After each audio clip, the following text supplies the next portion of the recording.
नमस्कार, अपना उत्तर प्रदेश देख रहे हैं आप और मैं हूं आपके साथ ज्योति। लोकसभा चुनाव से पहले पंजाब में आम आदमी पार्टी को डबल झटका लगा है। जालंधर के सांसद सुशील कुमार रिंकू और जालंधर पश्चिम से विधायक शीतल अंगुराम बीजेपी में शामिल हुए हैं। उन्होंने दिल्ली मुख्यालय में बीजेपी की सदस्यता ली है। नमस्कार मित्रों, अपने बीच भारतीय जनता पार्टी के राष्ट्रीय महामंत्री माननीय विनोद तावरे जी उपस्थित हैं। उनके ठीक बगल में पार्टी के चुनाव आयोग विभाग के प्रमुख श्री ओम पाठक जी हैं। हम आज दो विषयों पर यहां उपलब्ध हैं। सबसे पहले जो आप दिन प्रतिदिन देख रहे हैं, उसी क्रम में माननीय प्रधानमंत्री जी के नेतृत्व में और भारतीय जनता पार्टी के प्रति आस्था रखते हुए विकास को रफ्तार देने के लिए चर्चित सांसद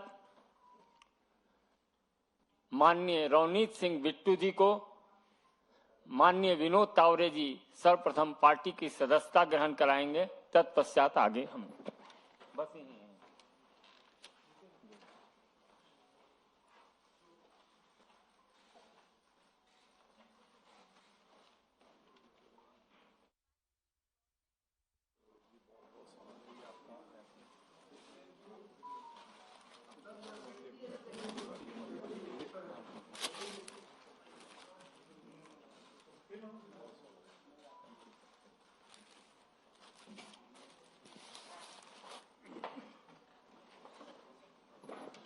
आज के इस प्रतिनिधिमंडल का नेतृत्व माननीय विनोद तावरे जी, केंद्रीय रेल आईटी मिनिस्टर दोनों साथी में माननीय अश्विन वैष्णव जी, माननीय ओम पाठक जी थे। तो सर्वप्रथम आज सदस्यता ग्रहण करने वाले माननीय बिट्टू जी का पार्टी की ओर से माननीय राष्ट्रीय महामंत्री महोदय अभिवादन करेंगे और तत्पश्चात अपने विषय को रखेंगे माननीय विनोद तावरे जी। भारतीय जनता पार्टी के सह प्रवक्ता श्री संजय मयूर जी, ओम पाठक जी और आदरणीय प्रधानमंत्री नरेंद्र मोदी जी के नेतृत्व में विकसित भारत का संकल्प जो आगे ले जाना है, उस यात्रा में जुड़े श्रीमान रवनीत सिंह बिट्टू जी। जैसे कि हम जानते हैं कि रवनीत सिंह जी ये पंजाब के पूर्व मुख्यमंत्री बेअंत सिंह जी के ग्रैंडसन हैं। पहली बार आनंदपुर से सांसद बने, फिर 14 में लुधियाना से सांसद बने और बीच में जब अधीर रंजन चौधरी बंगाल चुनाव में गए, उस समय कांग्रेस पार्टी के मुखिया भी मार्च से जुलाई तक उन्होंने वो जिम्मेवारी निभाई है। मेरा मानना है कि रवनीत जी का पार्टी के साथ जुड़ना पंजाब में भारतीय जनता पार्टी को और मजबूत करने में उनका योगदान रहेगा और आज के निर्णय के बाद रवनीत सिंह जैसे व्यक्तिमत्व का पंजाब भाजपा, पंजाब की जनता इसके प्रति और दायित्व बढ़ता है और वो बहुत खूबी से वो निभाएंगे, ये मुझे विश्वास है। रवनीत जी के संबोधन के पहले मैं चुनाव आयोग में जो आज हमारा प्रतिनिधिमंडल गया था, अश्विनी वैष्णव जी थे, ओम पाठक जी थे, सह मीडिया प्रमुख हमारे संजय मयूर जी थे। आज हमने चुनाव आयोग को जो बातें आग्रह से कही है, ये जो विपक्ष का घमंडिया इंडी गठबंधन है, ये 3 लक्ष्य को लेकर चुनाव लड़ने जा रहा है। एक तो देश के प्रधानमंत्री माननीय नरेंद्र मोदी जी को गाली देना, नारी शक्ति का अपमान करना और देश की संस्कृति का अपमानित करते रहना, ये 3 बातों को लेकर विपक्ष लगातार अपने वक्तव्य कर रहा है। और एक बात आग्रह से जो हमने चुनाव आयोग को यह कही कि हर प्रदेश के चुनाव अधिकारी एक ही प्रकार के विषय पर अलग अलग एक्शन लेते हुए दिख रहे हैं। जैसे केंद्रीय मंत्री कर्नाटक की शोभा करंदाले जी, इनके एक वक्तव्य पर एक प्रकार का रुख वहां के चुनाव अधिकारियों का था और तमिलनाडु के मंत्री के उसी प्रकार के बयान पर कोई एक्शन नहीं थी। तो भारतीय जनता पार्टी को यह लगता है कि कुछ ऐसे प्रदेश के चुनाव अधिकारी है, जैसे कर्नाटक है, तमिलनाडु है, केरल है, आंध्र है, तेलंगाना है, पंजाब है, पश्चिम बंगाल है, ऐसे प्रदेशों के चुनाव अधिकारी क्या किसी दबाव में आकर जो मॉडल कोड ऑफ कंडक्ट के तहत एक्शन लेनी चाहिए वो लेते हुए दिख नहीं रहे हैं क्या? तो इस पर केंद्रीय चुनाव आयोग कुछ कदम उठाना बहुत जरूरी है। मतलब तमिलनाडु सरकार के मंत्री अनिता आर राधाकृष्णन ने जिस अभद्र शब्द प्रयोग प्रधानमंत्री के लिए किए, या फिर तमिलनाडु में ही उदयनिधि स्टालिन ने सनातन संस्कृति का जिस प्रकार अपमान किया, उसको लेकर जो माननीय प्रधानमंत्री जी ने वक्तव्य कहा, उस पर जिस प्रकार ए राजा और बाकी सब लोगों ने भारत माता की जय के नारे का स्वीकार नहीं करेंगे, इस प्रकार का वक्तव्य किया। ऐसे कुछ वक्तव्य हैं जिन वक्तव्यों पर बिना कोई शिकायत वहां के चुनाव अधिकारी ने अपने एक्शन लेना बहुत जरूरी है। संजय राउत ने जैसे कहा कि औरंगजेब का जन्म गुजरात का है, मोदी जी का वहीं का है, और औरंगजेब जैसे हमको दबाना चाहते हैं, और ऐसे वक्तव्य पर किसी भी पार्टी के शिकायत ऑफिशियल कंप्लेंट की राह न देखते हुए अभी तो चुनाव शुरू हुआ है और इस प्रकार के जो वक्तव्य आ रहे हैं उस पर आग्रह यह है कि चुनाव आयोग सुमोटो अपनी ओर से, अगर वो मॉडल कोड ऑफ कंडक्ट का आपको उल्लंघन लग रहा है तो ये एक्शन लेना जरूरी है। ऐसा आग्रह आज हमने कई उदाहरण देते हुए चुनाव आयोग को कहा और चुनाव आयोग इसमें जरूर ध्यान देंगे, यह हमारा विश्वास है। और इसलिए मैं अभी रवनीत जी को आग्रह करूंगा कि वो अपना वक्तव्य करें। सबसे पहले मैं 2 मिनट पंजाबी च फिर हिंदी च। सब तो पहला मैं साडे देश दे प्रधानमंत्री श्री नरेंद्र मोदी जी, उन्हां दा खास तौर ते मेरे नाल जाती बहुत ज्यादा रिश्ता पिछले 10 सालों तो साडे होम मिनिस्टर अमित शाह जी,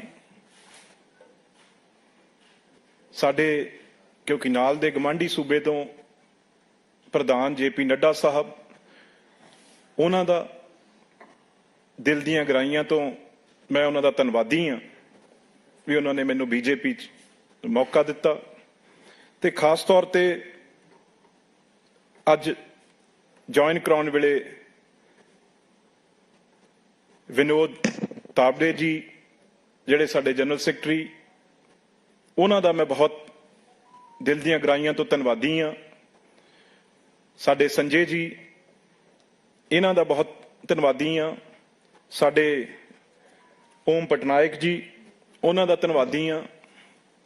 ਜਿਵੇਂ ਕਿ ਜਨਰਲ ਸੈਕਟਰੀ ਸਾਹਿਬ ਨੇ ਇਹ ਗੱਲ ਕਹੀ ਆ ਵੀ ਮੈਂ ਸ਼ਹੀਦ ਆਜ਼ਮ ਸਰਦਾਰ ਬੇਅੰਤ ਸਿੰਘ ਦਾ ਗ੍ਰੈਂਡਸਨ ਆ, ਪੋਤਾ ਹਾਂ। ਮੈਂ ਬੜੇ ਹਾਲਾਤ ਪੰਜਾਬ ਦੇ ਮਾੜੇ ਵੀ ਹਾਲਾਤ ਦੇਖੇ ਆ, ਉਹਦੇ ਵਿੱਚੋਂ ਪੰਜਾਬ ਨੂੰ ਕੱਢਿਆ। ਮੈਂ ਜ਼ਿਆਦਾ ਗੱਲ ਨਾ ਕਰਦਾ ਹੋਇਆ ਸਿਰਫ ਮੈਂ ਇਹ ਕਹੂੰਗਾ ਵੀ ਜਿੱਥੇ ਅੱਜ ਪੰਜਾਬ ਲਈ ਬੜੀ ਵੱਡੀ ਸੋਚ ਆ, ਤੇ ਪਰ ਪੰਜਾਬ ਦੇ ਵਿੱਚ ਇੱਕ ਬੜੀ ਵੱਡੀ ਜਿਹੜਾ ਉਹ ਗੈਪ ਆ, ਉਹਨਾਂ ਨੂੰ ਅਸੀਂ ਭਰਾਂਗੇ, ਕਿਉਂਕਿ ਬਾਕੀ ਸੂਬੇ ਬਹੁਤ ਅੱਗੇ ਨੇਗੇ। ਅਸੀਂ ਜੋ ਕੁਝ ਪੰਜਾਬ ਵਾਲੇ ਲੈ ਸਕਦੇ ਹਾਂ, ਕਿਉਂਕਿ ਅਗਲੀ ਸਰਕਾਰ ਪਿਛਲੇ 10 ਸਾਲ ਵੀ ਅੱਗੇ ਵੀ ਸਰਕਾਰ ਮੋਦੀ ਜੀ ਦੀ ਆਉਣੀ ਆ, ਤੇ ਅਸੀਂ ਉਹ ਬ੍ਰਿਜ ਬਣ ਕੇ, ਉਹ ਪੁਲ ਬਣ ਕੇ ਕੰਮ ਕਰਾਂਗੇ ਵੀ ਪੰਜਾਬ ਦੇ ਕਿਸਾਨਾਂ ਲਈ, ਪੰਜਾਬ ਦੇ ਮਜ਼ਦੂਰਾਂ ਲਈ, ਪੰਜਾਬ ਦੀ ਇੰਡਸਟਰੀ ਲਈ, ਪੰਜਾਬ ਦੇ ਦੁਕਾਨਦਾਰਾਂ ਲਈ ਜਿਹੜੀ ਇੱਕ ਬਹੁਤ ਵੱਡਾ ਉੱਥੇ ਲੋੜ ਆ, ਇਸ ਗੈਪ ਨੂੰ ਭਰਨ ਲਈ ਇੱਕ ਬ੍ਰਿਜ ਬਣ ਕੇ ਕਰਾਂਗੇ। ਹੁਣ मैं हिंदी बहुत ही जहाँ शुक्रगुजार हूं हमारे प्रधानमंत्री नरेंद्र मोदी जी का। मेरे बहुत ही गहरे निजी संबंध पिछले 10 साल से श्री अमित शाह जी, हमारे साथ के प्रदेश के प्रधान जेपी नड्डा साहब, हमारे बहुत ही सत्कारयोग जिन्होंने अभी ज्वाइन कराया विनोद तावड़े जी, संजय जी और खासतौर ओम पाठक जी। मैं एक ही बात कहूंगा कि मैं भी एक शहीद परिवार से, सरदार बेअंत सिंह जी मुख्यमंत्री थे पंजाब में, बहुत अंधेरे का समय भी देखा है पंजाब में, और कैसे पंजाब को ठीक किया वो भी देखा है। तो आज मैं ये बड़े विश्वास से कह सकता हूं, जो मैंने पिछले 10 साल से, चाहे प्रधानमंत्री मोदी जी हों, अमित शाह जी हों, बहुत ज्यादा पंजाब के लिए उनका प्यार है और बहुत कुछ करना चाह रहे हैं और करना चाहते थे, लेकिन बाकी स्टेट आज कहां की कहां चली गई। एक गैप पंजाब में, जो एक पुल का, ब्रिज का काम करने की जरूरत है, किसानों को साथ लाने की, वहां के मजदूरों को साथ लाने की, वहां के दुकानदार इंडस्ट्रीज को साथ लाने की, वो काम, क्योंकि सरकार 10 साल रही, आगे भी लोगों ने फैसला जो किया है वो सरकार मोदी जी की बननी है। तो हम क्यों पीछे रहें, हमारी पंजाब क्यों पीछे रहे? तो इसे देखते हुए बहुत, चाहे हमारे कैप्टन अमरिंदर सिंह हो, सुनील जाखड़ जी हों, बहुत अच्छा पंजाब में, चाहे बीजेपी, मैं जानता हूं सारे पुराने लीडरशिप को जिन्होंने टेररिज्म टाइम काम किया था मेरे दादाजी के साथ, चाहे मदन मोहन मित्तल जी हों, चाहे हमारे लक्ष्मीकांत चावला जी आज हों, बहुत मजबूती से उन लोगों ने उस टाइम काम किया था। सारी बीजेपी, आरएसएस ने मिलकर पंजाब को शांत किया था। तो उसी तरीके से हम चाहते हैं वही भाईचारा, वही प्यार, वही आपसी प्यार जैसे देश में, पंजाब में वो बने। कोई ऐसी बात नहीं है, कोई किसानों से जब किसी और से कोई प्यार नहीं है, ये मैं पार्लियामेंट में देखता रहा हूं। लेकिन एक टाइम था, अकाली दल ने ये बिल के, ऐसा बिल लेके आए और सपोर्ट कर दिया जिससे ये गुमराह कर, और अब उससे पीछे हट गए। पीछे अकाली दल है, तो हम अच्छी तरह हर पंजाब के वर्ग को दिल्ली से, मोदी जी से और बीजेपी से जोड़ेंगे। इन्हीं शब्दों से मैं आपका बहुत बहुत आभार प्रकट करता हूं। खासतौर पर फिर एक बार हमारे विनोद तावड़े जी का और सारी टीम का और मीडिया का मैं बहुत आभार प्रकट करता हूं। और सीएम योगी आदित्यनाथ मेरठ दौरे पर रहे, जहां उन्होंने आयोजित सम्मेलन में प्रबुद्ध समाज के लोगों को संबोधित किया, और इस दौरान उन्होंने क्या कुछ कहा है, आइए सुनते हैं।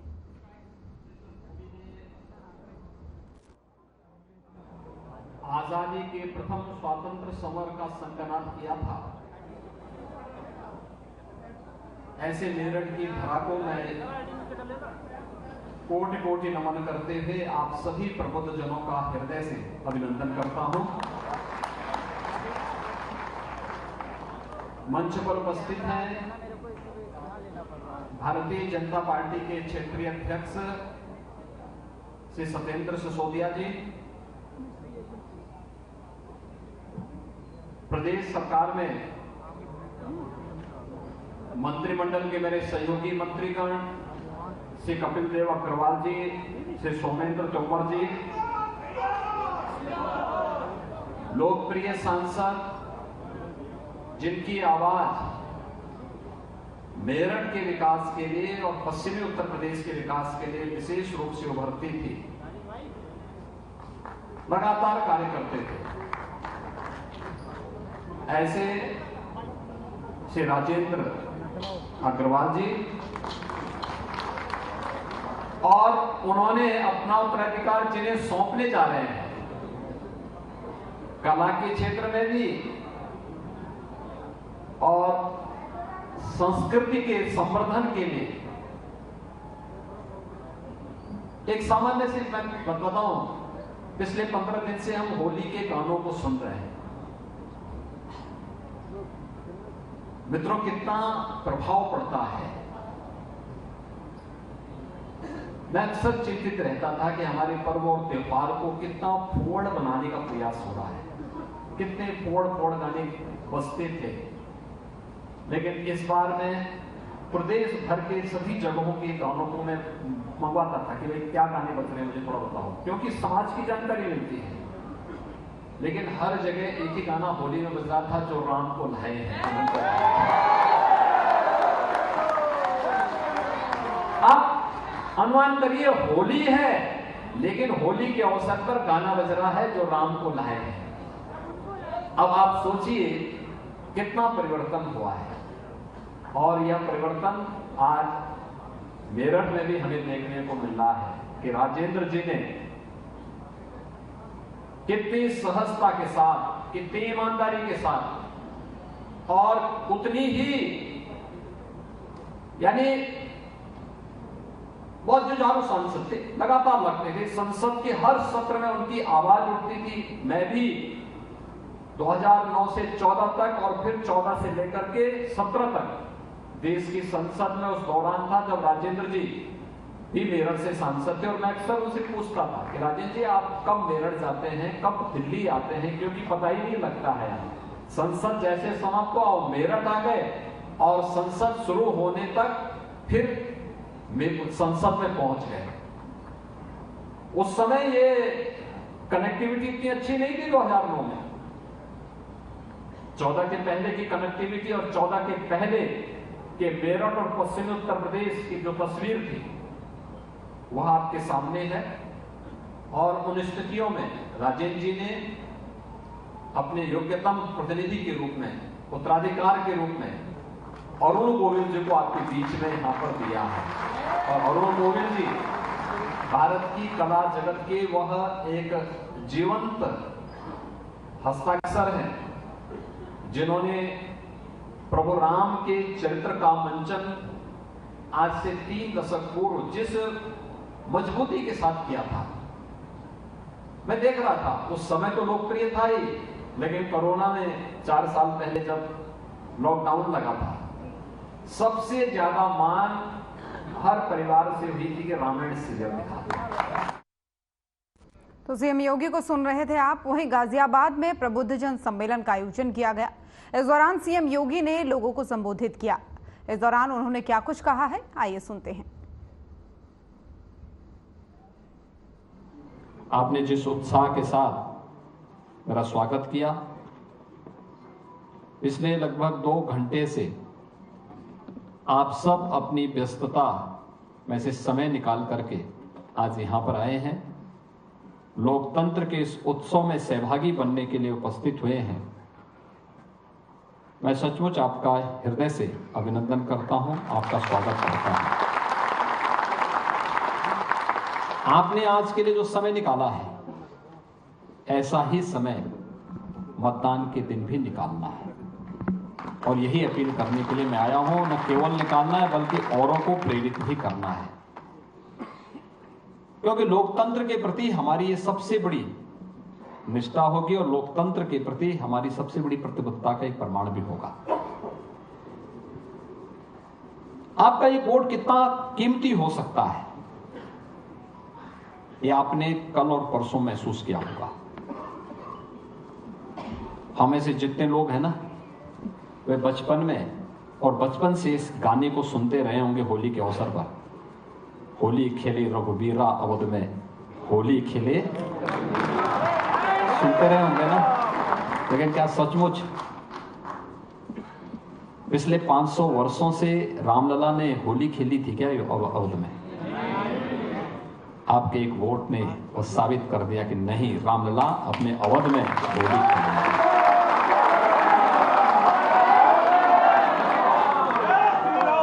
आपका एक वोट देश की तकदीर को कैसे बदल सकता है। कश्मीर से धारा 370 को हटा दिया गया। क्या ये कोई और पार्टी कर पाती? ये केवल धारा 370 नहीं हटी, देश के अंदर उग्रवाद और आतंकवाद की ताबूत पर अंतिम कील थी। प्रहार है ये उस पर। भारत के अंदर अब आतंकवाद के लिए कोई जगह नहीं, एक संदेश भी है। अब कश्मीर में हमारे सुरक्षा बलों के जवानों पर कोई पत्थरबाजी नहीं, बल्कि लोकतंत्र की बहारें अब जम्मू कश्मीर के अंदर खिलती हुई दिखाई दे रही है। जम्मू कश्मीर भी शेष भारत का हिस्सा उसी प्रकार से है जैसे देश का कोई अन्य भाग है। पूर्वोत्तर के राज्यों में उग्रवाद नहीं है। एक वोट ने पूरे पूर्वोत्तर भारत को अपने साथ जोड़ दिया है। आपका एक वोट आपके जीवन में कितना बेहतरी ला सकता है। ईज ऑफ लिविंग की बात करते हैं। हमारा जो प्रबुद्ध वर्ग है ना, ये सब हमेशा इस बात की कहता था, जीवन की सुगमता कैसे होनी चाहिए। उसमें सुरक्षा हो, बेहतर वातावरण हो, अच्छी कनेक्टिविटी हो,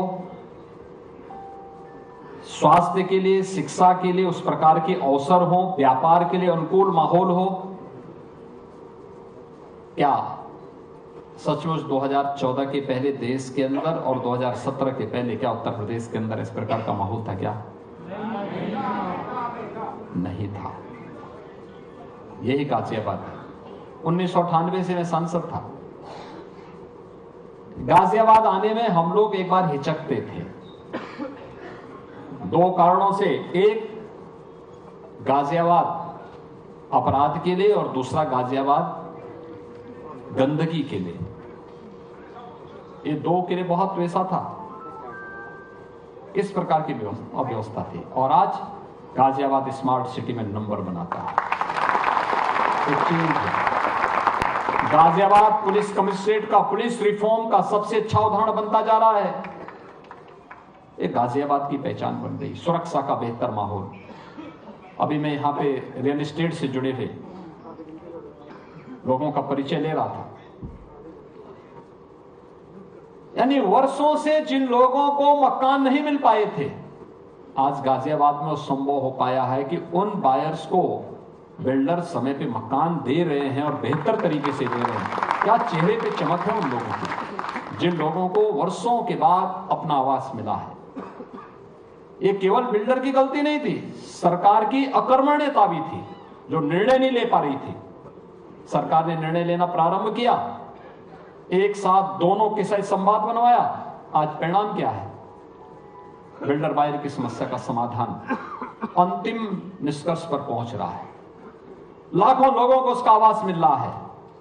लाखों लोगों का मतलब, लाखों परिवारों का मतलब, लाखों लोग उससे लाभान्वित होंगे। उनका ईज ऑफ लिविंग उनके लिए वही है, एक आवास, सिर ढकने के लिए। अब किराए पे नहीं रहना पड़ेगा, अपने स्वयं के मकान पर रहना पड़ेगा। एक स्वावलंबन का माहौल उसके घर के लिए। यह अवसर कैसे? एक वोट ने बदला है। पहले दंगे होते थे, आज दंगा नहीं है।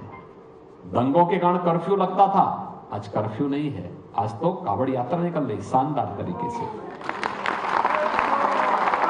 पहले कावड़ यात्रा इसलिए नहीं निकलती थी कि कुछ लोगों को कष्ट होगा,